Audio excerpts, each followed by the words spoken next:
The Little Prince to Leon Worth. I ask children to forgive me for dedicating this book to a grown-up. I have a serious excuse. This grown-up is the best friend I have in the world. I have another excuse. This grown-up can understand everything, even books for children. I have a third excuse. He lives in France where he is hungry and cold. He needs to be comforted. If all these excuses are not enough, then I want to dedicate this book to the child whom this grown-up once was. All grown-ups were children first, but few of them remember it, so I correct my dedication to Leon Worth when he was a little boy. The Little Prince. Chapter 1. Once when I was 6 years old, I saw a magnificent picture in a book called True Stories from Nature about the primeval forest. Primeval forest? It was a picture of a boa constrictor in the act of swallowing an animal. Here is a copy of the drawing. In the book it said, boa constrictors swallow their prey whole without chewing it. After that, they are not able to move, and they sleep through the 6 months that they need for digestion. I pondered deeply then over the adventures of the jungle, and after some work with a colored pencil, I succeeded in making my first drawing.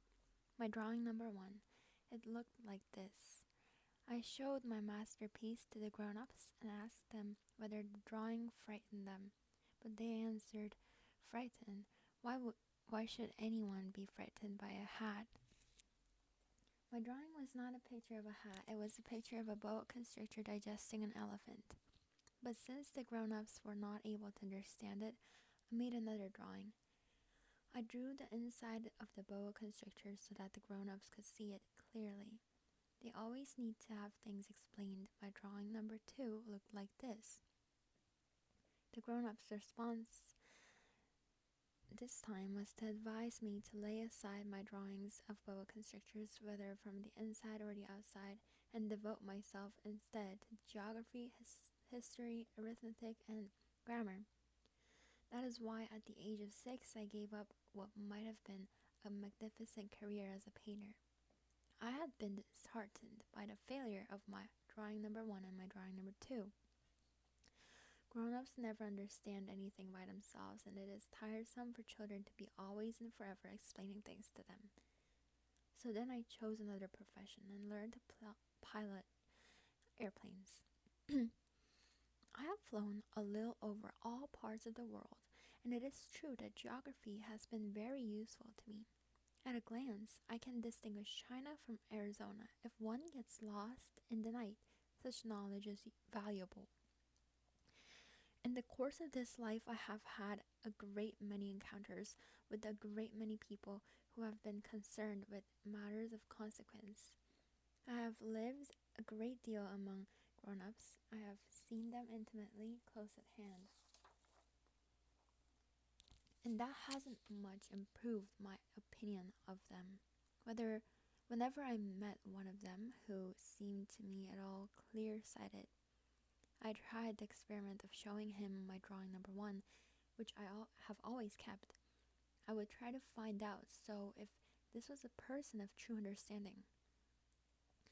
But whoever it was, he or she would always say that is a hat. Then I would never talk to that person about boa constrictors or primeval forests or stars. I would bring myself down to his level.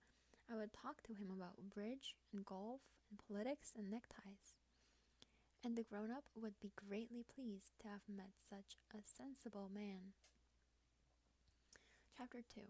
So I lived my life alone without anyone that I could really talk to until I had an accident with my plane in the desert of Sahara 6 years ago. Something was broken in my engine, and as I had with me neither a mechanic nor any passengers, I set myself to attempt the difficult repairs all alone. It was a question of life or death for me. I had scarcely enough drinking water to last a week. The first night, then, I went to sleep on the sand, 1,000 miles from any human habitation. I was more isolated than a shipwrecked sailor on a raft in the middle of the ocean. Thus you can imagine my amazement at sunrise when I was awakened by an odd little voice. It said, "If you please, draw me a sheep." What? Draw me a sheep? I jumped to my feet, completely thunderstruck. I blinked my eyes hard. I looked carefully all around me, and I saw a most extraordinary small person who stood there examining me with great seriousness.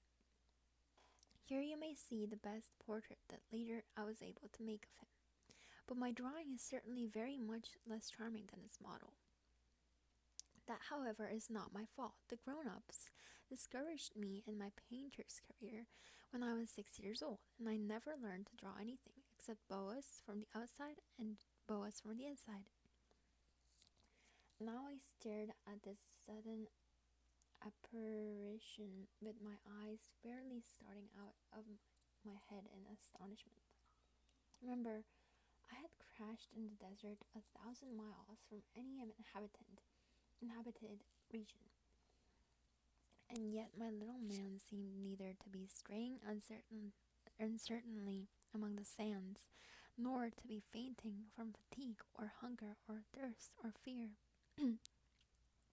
Nothing about him gave any suggestion of a child lost in the middle of the desert, 1,000 miles from any human habitation.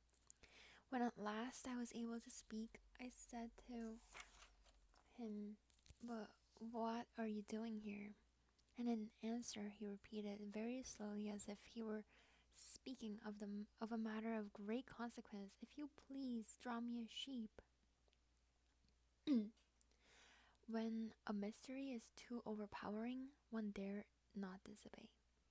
Absurd as it might seem to me, 1,000 miles from any human habitation and in danger of death, I took out of my pocket a sheet of paper and my fountain pen.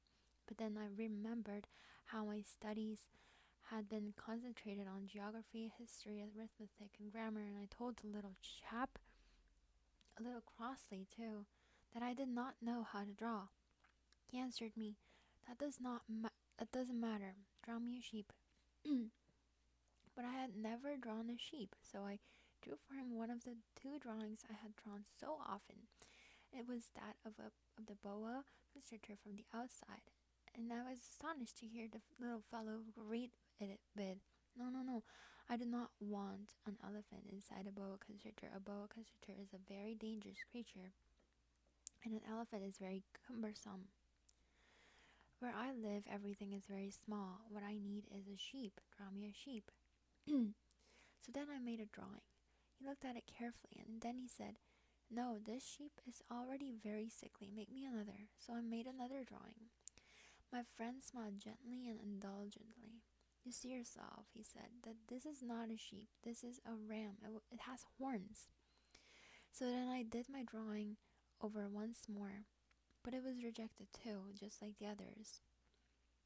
"This one is too old. I want a sheep that will live a long time."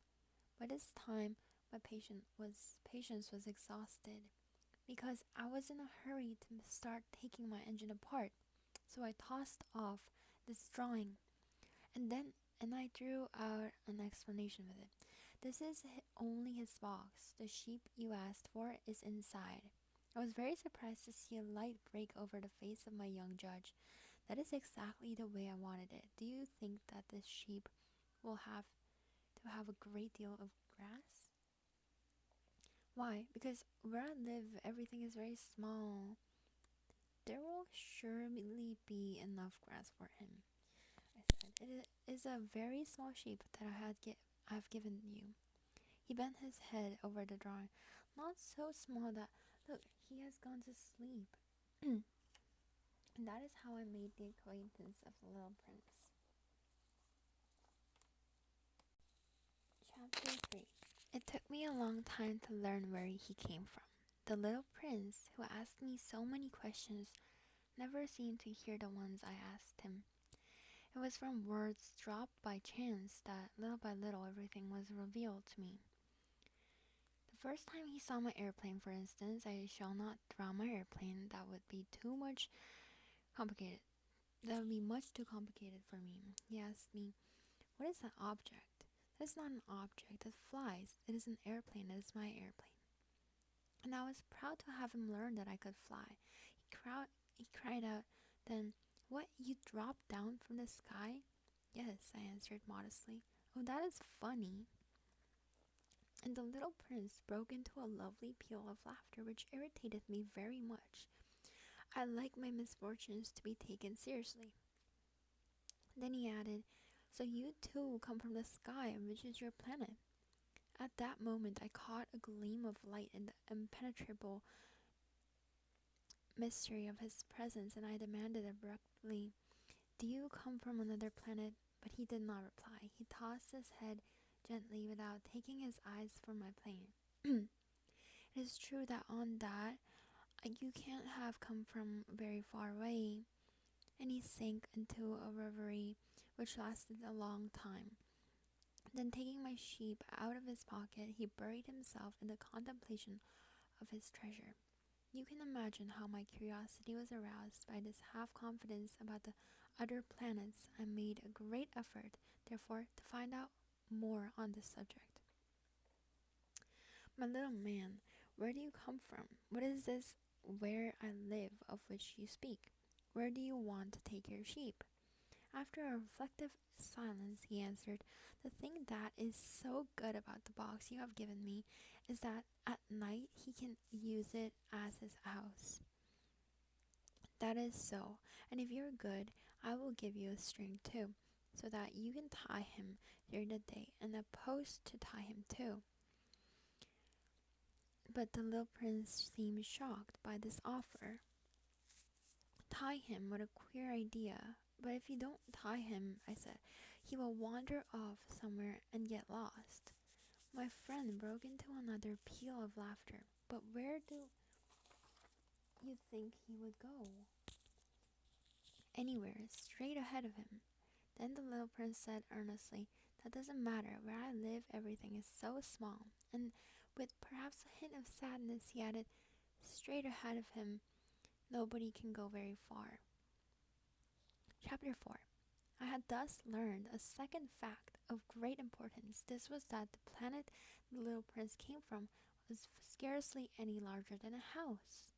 But that did not really surprise me much. I knew very well that in addition to the great planets such as the Earth, Jupiter, Mars, Venus, to which we have given names, there are also hundreds of others, some of which are so small that one has a hard time seeing them through the telescope. When an astronomer discovers one of these, he does not give it a name, but only a number. He might call it, for example, asteroid 325. I have a serious reason to believe that the planet from which the little prince came is the asteroid known as B612. This asteroid has only once been seen through the telescope. That was by a Turkish astronomer in 1909. On making his discovery, the astronomer had presented it to the International Astronomical Congress in a great demonstration, but he was in Turkish costume, and so nobody would believe what he said. Grown-ups are like that.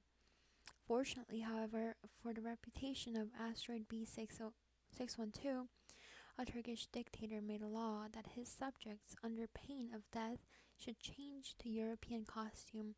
So, in 1920, the astronomer gave his demonstration all over again, dressed with impressive style and elegance, and this time everybody accepted his report. If I have told you these details about the asteroid and made a note of its number for you, it is on account of the grown-ups and their ways. When you tell them that you have made a new friend, they never ask you any questions about essential matters. They never say to you, "What does his voice sound like? What games does he love best?" Does he collect butterflies? Instead, they demand, how old is he? How many brothers has he? How much does he weigh? How much money does his father make? Only from these figures do they think they have learned anything about him. If you were to say to the grown-ups, I saw a beautiful house made of rosy brick and geraniums in the windows and those on the roof, they would not be able to get any idea of that house at all. You would have to say to them, I saw a house that cost $20,000. Then they would exclaim, oh, what a pretty house that is. Just so you might say to them, the proof that the little prince existed is that he was charming, that he laughed, and that he was looking for a sheep. If anybody wants a sheep, that is a proof that he exists. And what good would it do to tell them that? They would shrug their shoulders and treat you like a child, but if you said to them, the planet he came from is asteroid B612, then they would be convinced and leave you in peace from their questions. They are like that. One must not hold it against them. Children should always show great forbearance toward grown-up people, but certainly for us who understand life, figures are a matter of indifference. I should have liked to begin this story in the fashion of the fairy tales. I should have liked to say, once upon a time there was a little prince who lived on a planet that was scarcely any bigger than himself and who had need of a sheep. To those who understand life, that would have given a much greater air of truth to my story. For I do not want anyone to read my book carelessly. I have suffered too much grief in setting down these memories. 6 years have already passed since my friend went away from me with his sheep. If I try to describe him here, it is to make sure that I shall not forget him. To forget a friend is sad. Not everyone has had a friend, and if I forget him, I may become like the grown-ups, who are no longer interested in anything but the figures.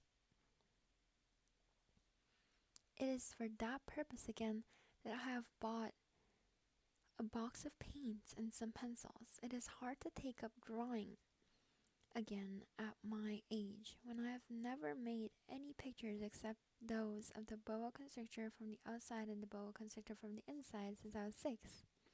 I shall certainly try to make my portraits as true to life as possible, but I am not at all sure of success. One drawing goes along all right, and another has no resemblance to its subject. I make some errors too, in the little prince's height. In one place he's too tall and another too short, and I feel some doubts about the color of his costume, so I fumble along as best as I can. Now good, now bad, and I hope generally fair to middling.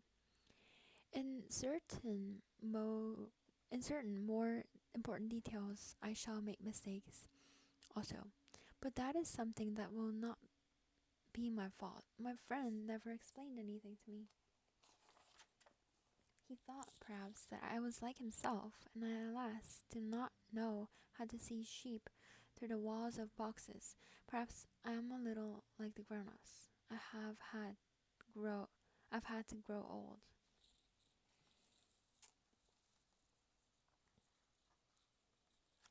Chapter 5. As each day passed, I would learn in our talk something about the little prince's planet, his departure from it, his journey. The information would come very slowly, as it might chance to fall from his thoughts. It was in this way that I heard on the third day about the catastrophe of the bow-wows. This time, once more, I had the sheep to thank for it. For the little prince asked me abruptly, as if seized by a grave doubt, it is true, isn't it, that sheep eat little bushes? Yes, that is true. Ah, I'm glad. I did not understand why it was so important that sheep should eat little bushes. But the little prince added, then it follows that they also eat the bow-wows? I pointed out to the little prince that bow-wows were not little bushes, but on the contrary, trees as big as castles, and that even if he took a whole herd of elephants away from him, Away with him, the herd would not eat up one single baobab.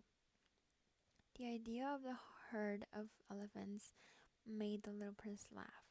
We would have to put them one on top of the other, he said.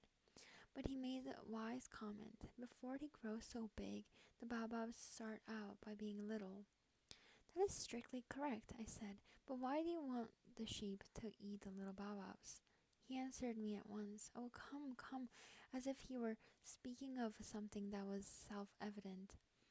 And I was obliged to make a great mental effort to solve this problem without any assistance. Indeed, as I learned that there were on the planet where the little prince lived, as on all planets, good plants and bad plants.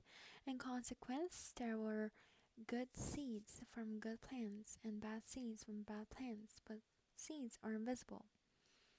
They sleep deep in the heart of the earth's darkness until someone among them is seized with the desire to awaken. Then this little seed will stretch himself and begin timidly at first to push a charming little sprig inoffensively upward toward the sun.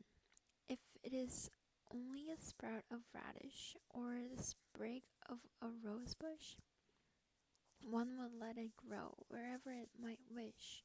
But when it is a bad plant, one must destroy it as soon as possible, the very first instant that one recognizes it. Now, there were some terrible seeds on the planet that was the home of the little prince, and these were the seeds of the baobab.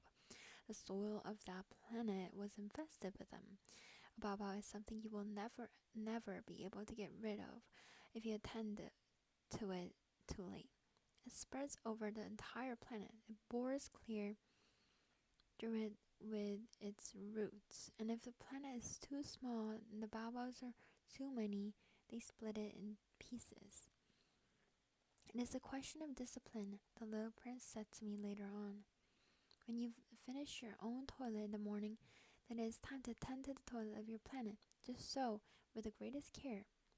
You must see to it that you pull up regularly all the baobabs at the very first moment when they can be distinguished from the rose bushes which they resemble so closely in their earliest youth. It is very tedious work, the little prince added, but very easy. And one day he said to me, you ought to make a beautiful drawing so that the children where you live can see exactly how all this is. That would be very useful to them if they were to travel someday sometimes, he added. There is no harm in putting off a piece of work until another day, but when it is a matter of baobabs, that always means a catastrophe. I knew a planet that was inhabited by a lazy man. He neglected 3 little bushes, so as the little prince described it to me, I have made a drawing of that planet. I do not much like to take the tone of a moralist, but the danger of the baobabs is so little understood, and such considerable risks would be run by anyone who might get lost on an asteroid, that for once I am breaking through my reserve. Children, I say plainly, watch out for the baobabs. My friends, like myself, have been skirting this danger for a long time without ever knowing it. And so it is for them that I have worked so hard over this drawing. The lesson which I have passed on by this means is worth all the trouble it has cost me.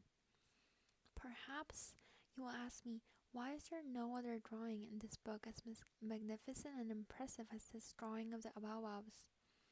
The reply is simple. I have tried, but with the others, I have not been successful. When I made the drawing of the baobabs, I was carried beyond myself by the inspiring force of urgent necessity. Chapter 6. O little prince, by bit, I came to understand the secrets of your sad little life. For a long time you have found your only entertainment in the quiet pleasure of looking at the sunset.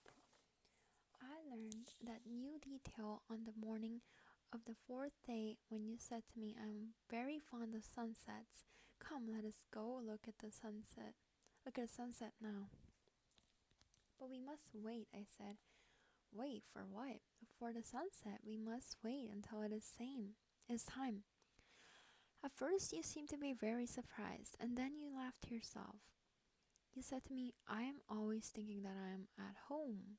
Just so, everybody knows that when it is noon in the United States, the sun is setting over France. If you could fly to France in 1 minute, you could go straight into the sunset right from noon. Unfortunately, France is too far away for that.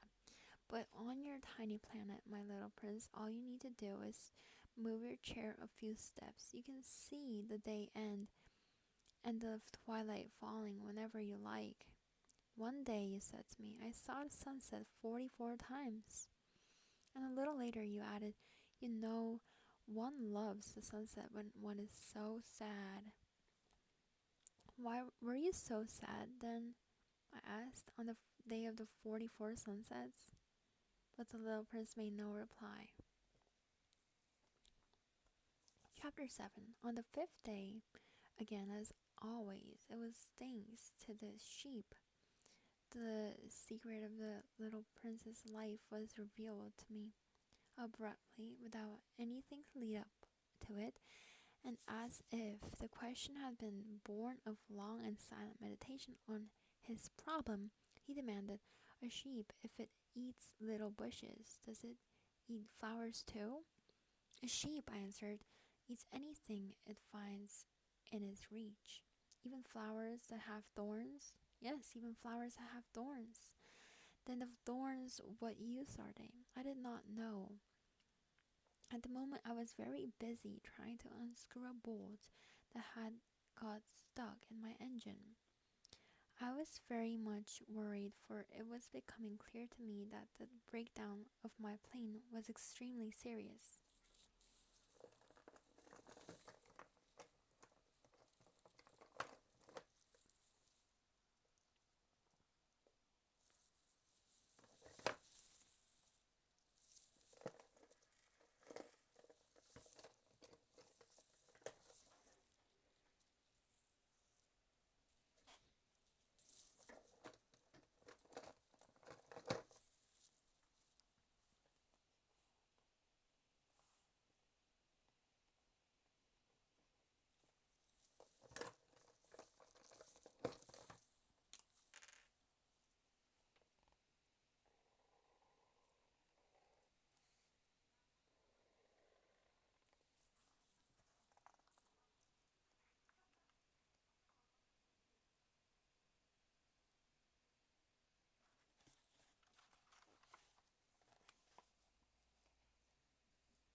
And I had so little drinking water left that I had to fear for the worst.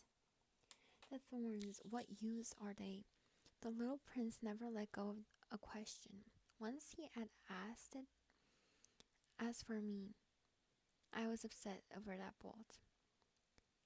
And I answered with the first thing that came into my mind, my head.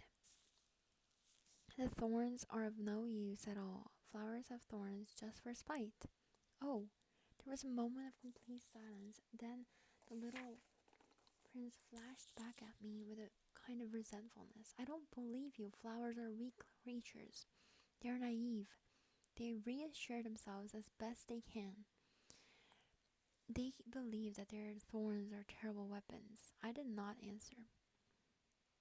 At that instant, I was saying to myself, if this bolt still won't turn, I'm going to knock it out with the hammer. Again, the little prince disturbed my thoughts. And you actually believe that the flowers... Oh no, I cried. No, no, no.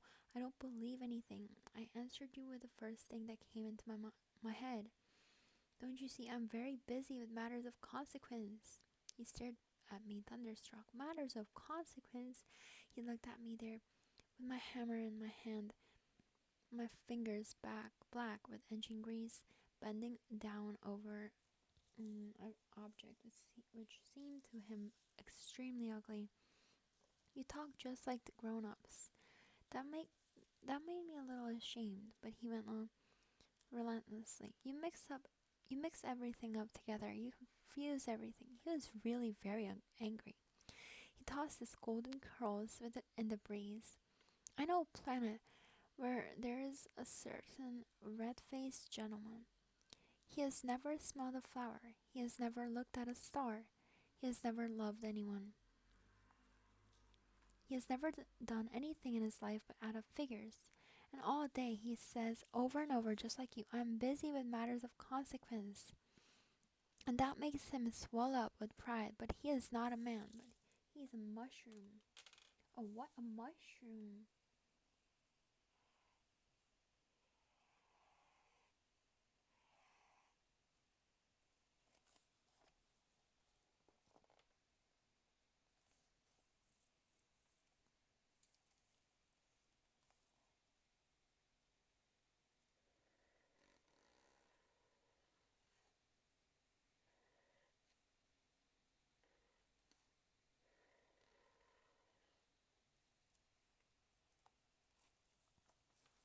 The little prince was now white with rage. The flowers have been growing thorns for millions of years. For millions of years, the sheep have been eating them just the same, and it is not a matter of consequence to try to understand why the flowers go to so much trouble to grow thorns which are never of any use to them. Is the warfare between the sheep and the flowers not important? If this is not of more consequence than a red-faced gentleman's sums, if I know I myself one flower which is unique in the world, which grows nowhere but on my planet, but which one little sheep can destroy in a single bite some morning without even noticing what he is doing. Oh, you think that is not important? His face turned from white to red as he continued. If someone loves a flower of which just one single blossom grows in all the millions of stars, it is enough to make him happy just to look at the stars. He can say to himself, somewhere my flower is there. But if the sheep eats the flower, in one moment all his stars will be darkened. And you think that is not important? He could not say anything more. His words were choked by sobbing. The night had fallen. I had let my tools drop from my hands. Of what moment now was my hammer, my bolt, or thirst, or death? On one star, one planet, my planet, the earth, there was a little prince to be comforted. I took him in my arms and rocked him. I said to him, the flower that you love is not in danger. I will draw you a muzzle for your sheep. I will draw you a railing to put around your flower. I did not know what to say to him. I felt awkward and blundering. I did not know how I could reach him, or I could overtake him and go on hand in hand with him once more. It is such a secret place, the land of tears.